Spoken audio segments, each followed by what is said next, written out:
뛰지 마. 만지지 마. 던지지 마. 소리 지르지 마. 그거 하지 마. 하루에 몇 번이나 이 말을 하고 계신가요? 오늘 심리학 현미경이 자세히 들여다보겠습니다. 아침에 눈 뜨자마자 시작됩니다. 이불 위에서 뛰지 마. 밥 먹다가 숟가락으로 장난쳐. 그만해. 신발 신으면서 물웅덩이에 발 담가. 하지 마. 어린이집 다녀와서 소파에서 점프해. 내려와. 장난감 던져. 던지지 마. 자기 전에 물 달라고 10번째 불러. 이제 그만. 하루가 끝나면 부모는 녹초가 됩니다. 그리고 이불 속에서 생각합니다. 오늘도 하루 종일 안 된다는 말만 한 것 같다. 나는 왜 이렇게밖에 못할까? 좋은 부모가 되고 싶은데 현실은 하루 종일 금지어만 쏟아내는 사람이 된 것 같은 거죠. 이 영상을 클릭한 분이라면 이미 그 죄책감을 알고 계실 겁니다. 먼저 말씀드립니다. 그건 당신 잘못이 아닙니다. 아이의 뇌와 부모의 뇌가 서로 다른 속도로 작동하고 있을 뿐입니다. 평균적으로 부모는 하루에 약 50번 이상 아이에게 금지어를 사용한다고 합니다. 50번이요. 그런데 이게 단순히 훈육의 문제가 아닙니다. 이 50번이 아이의 뇌를 물리적으로 바꾸고 있을 수 있습니다. 오늘 이 영상에서는 안 돼라는 말이 아이의 뇌에서 어떤 반응을 일으키는지, 그리고 그 반응이 반복되면 뇌 구조 자체가 어떻게 변하는지 뇌과학 연구를 바탕으로 하나씩 설명드리겠습니다. 그리고 마지막에는 안 돼 대신 쓸 수 있는 구체적인 대안까지 알려드리겠습니다. 먼저 아이의 뇌가 어른의 뇌와 근본적으로 다르다는 걸 이해해야 합니다. 우리가 감정을 조절하고 충동을 억제하고 상황을 판단하는 데 쓰는 뇌 영역이 있습니다. 전두엽입니다. 이 전두엽은 뇌에서 가장 마지막에 완성되는 영역입니다. 대략 20대 중반에서 30대 초반까지 계속 발달합니다. 그런데 3살, 5살, 7살 아이의 전두엽은 아직 공사 중인 건물과 같습니다. 벽은 세워졌는데 배선이 안 된 거예요. 비유를 하나 들어볼게요. 회사에서 상사가 갑자기 소리를 지릅니다. 이거 왜 이렇게 했어? 어른인 우리는 순간 놀라지만 금방 이성적으로 판단합니다. 아, 상사가 기분이 안 좋구나. 내가 뭘 잘못했나 생각해보자. 이게 가능한 이유가 전두엽이 작동하고 있기 때문입니다. 하지만 3살짜리에게 안 돼 라고 소리치면 어떨까요? 아이에게는 이유를 분석하는 회로가 아직 없습니다. 납득하고 수용하고 행동을 조절하는 과정이 물리적으로 불가능합니다. 전두엽이 아직 그걸 처리할 수 있는 상태가 아니니까요. 그러면 안 돼라는 말을 들은 아이의 뇌에서 대신 반응하는 곳이 어딘지 아십니까? 편도체입니다. 편도체는 뇌의 위협 탐지기입니다. 위험한 상황을 감지하면 즉각적으로 경보를 울리는 역할을 합니다. 뱀을 봤을 때, 큰 소리가 났을 때, 누군가 화난 표정을 지었을 때 가장 먼저 반응하는 곳이 바로 편도체입니다. 그런데 아이에게 안 돼라는 말은 어떤 신호로 들어갈까요? 어른에게는 합리적인 지시입니다. 하지만 전두엽이 미완성인 아이에게는 위협 신호로 들어갑니다. 아이 입장에서 한번 생각해보세요. 세상에서 가장 큰 존재인 엄마, 아빠가 갑자기 표정이 바뀝니다. 목소리가 올라갑니다. 눈이 날카로워집니다. 아이에겐 그건 호랑이를 만난 것과 같은 신호입니다. 뇌가 구분을 못합니다. 부모가 화난 건지 호랑이가 나타난 건지. 편도체는 둘 다 똑같이 처리합니다. 지금 위험하다. 이 순간 아이의 뇌는 생존 모드로 전환됩니다. 심장이 빨라지고 근육이 긴장하고 스트레스 호르몬인 코르티솔이 분비됩니다. 아이가 안 돼라고 했는데 갑자기 울음을 터뜨리는 경험 다들 있으시죠? 반항하는 게 아닙니다. 떼쓰는 게 아닙니다. 뇌가 위협을 감지해서 공포 반응을 보이는 겁니다. 이게 한두 번이면 문제가 되지 않습니다. 오히려 적절한 스트레스는 아이의 뇌 발달에 필요합니다.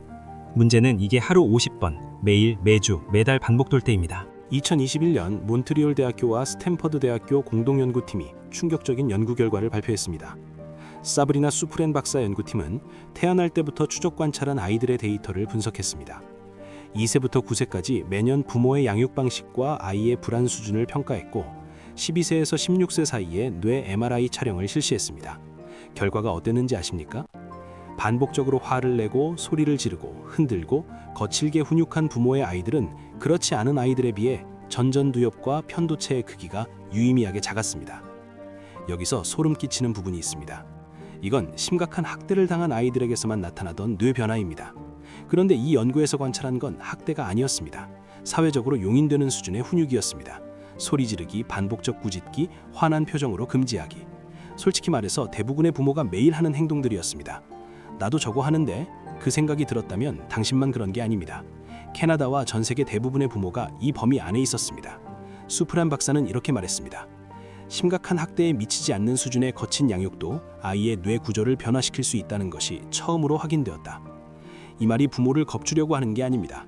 이 말의 진짜 의미는 이겁니다. 일상적인 훈육 방식을 아주 조금만 바꿔도 아이의 뇌에 미치는 영향이 완전히 달라질 수 있다는 겁니다. 왜 이런 일이 벌어지는 걸까요? 핵심은 코르티솔입니다. 편도체가 경보를 울리면 시상하부가 신호를 보내고 부신에서 코르티솔이 분비됩니다. 이 코르티솔은 원래 위기 상황에서 몸을 보호하기 위한 호르몬입니다. 단기적으로는 집중력을 높이고 에너지를 끌어올리는 유용한 반응입니다. 하지만 이게 만성적으로 반복되면 뇌에 직접적인 손상을 줍니다. 특히 취약한 영역이 해마입니다. 해마는 기억을 저장하고 학습을 관장하는 영역입니다.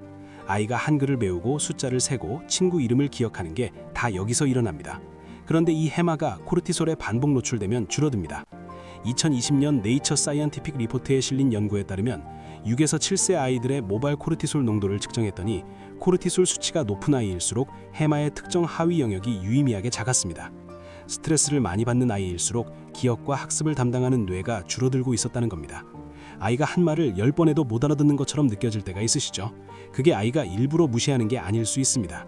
코르티솔이 해마를 방해하고 있으면 물리적으로 새로운 정보를 저장하기 어려운 상태가 됩니다. 그리고 2010년 하버드 의대 마틴 타이커 교수팀의 연구가 있습니다. 부모의 언어적 언객에 노출된 아이들의 뇌를 MRI로 촬영했습니다. 결과는 놀라웠습니다.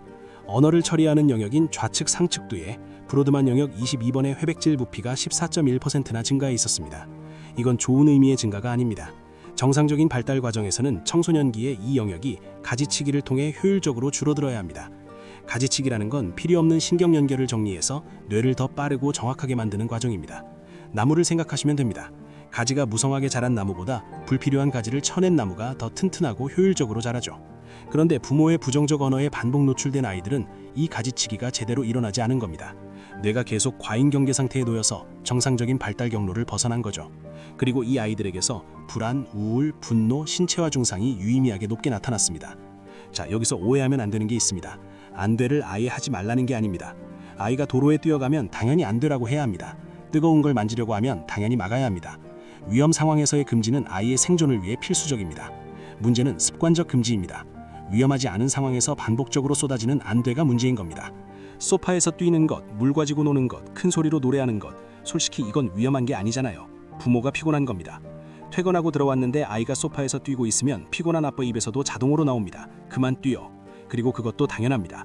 하루 종일 아이를 돌보면서 에너지가 바닥나면 뇌는 자동으로 가장 빠른 반응을 선택합니다. 그게 안 돼입니다.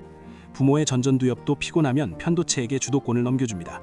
아이만 편도체로 반응하는 게 아닙니다. 지친 부모도 편도체로 반응하고 있는 겁니다. 그러니까 자책하지 마세요. 대신 구조를 바꾸면 됩니다. 핵심은 금지를 대안으로 바꾸는 겁니다. 뇌는 부정문을 처리하는데 더 많은 에너지를 씁니다. 뛰지 마 라는 말을 들으면 뇌는 먼저 뛰다를 떠올리고 그 다음에 하지 않기를 처리해야 합니다. 두 단계를 거쳐야 합니다. 특히 전전두엽이 미숙한 아이에겐 이 두 번째 단계는 거의 작동하지 않습니다. 그래서 아이는 뛰지 마를 들으면 오히려 뛰다만 떠올리는 경우가 많습니다. 해보신 적 있으시죠? 뛰지 마 했더니 더 신나서 뛰는 아이. 반항이 아닙니다. 뇌가 뛰다만 처리한 겁니다.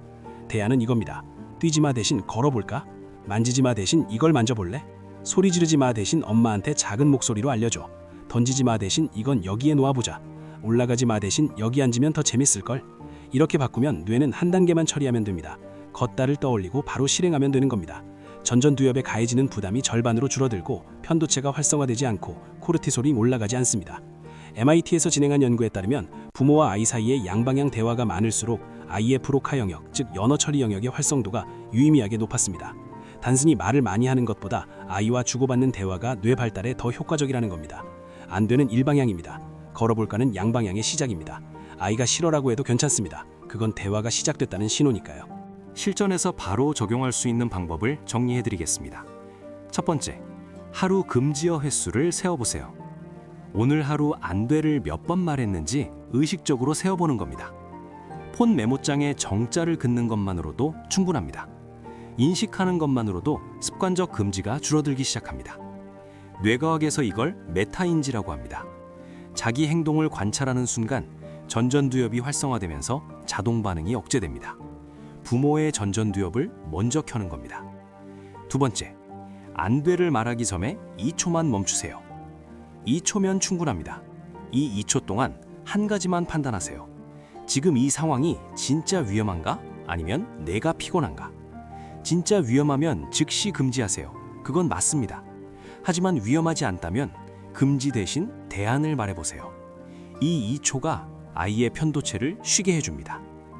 세 번째, 하루에 안 돼 50번 중 30번만 대안으로 바꿔보세요. 전부 바꿀 필요 없습니다. 완벽한 부모가 되려고 하면 그것도 스트레스가 됩니다. 부모의 코르티솔이 올라가면 아이의 코르티솔도 올라갑니다. 감정은 전염되거든요. 50번 중 30번만 뭐뭐 해볼까로 바꿔도 아이의 편도체 활성이 줄어들고 코르티솔 분비가 감소하고 전전두엽이 자극받을 수 있는 환경이 만들어집니다. 60%만 바꿔도 아이의 뇌는 달라지기 시작합니다. 그리고 나머지 40%는 자신을 용서하세요. 그것도 육아입니다. 정리하겠습니다. 아이의 전전두엽은 아직 미완성입니다. 그래서 안 돼라는 금지어는 이성이 아니라 편도체가 받습니다. 편도체는 금지를 위협으로 처리하고 코르티솔을 분비시킵니다. 이게 하루 50번 매일 반복되면 해마가 줄어들고 전전두엽 발달이 지연되고 편도체는 과민해집니다. 2021년 몬트리올 대학교 연구에서 이런 수준의 훈육만으로도 아이의 전전두엽과 편도체 크기가 줄어드는 것이 확인됐습니다. 하지만 바꿀 수 있습니다. 안 돼를 뭐뭐 해볼까로 바꾸는 것만으로 뇌의 처리 경로가 달라집니다. 편도체 대신 전전두엽이 반응하고 코르티솔 대신 학습 회로가 작동합니다. 당신이 이 영상을 끝까지 본 이유는 이미 좋은 부모이기 때문입니다. 나쁜 부모는 이런 영상을 검색하지 않습니다. 오늘 하루 안 돼 대신 걸어볼까를 한 번만 써보세요. 그 한마디가 아이의 뇌를 바꾸는 첫 번째 신호입니다. 이 영상이 도움이 됐다면 좋아요 하나가 큰 힘이 됩니다. 심리학 현미경이었습니다.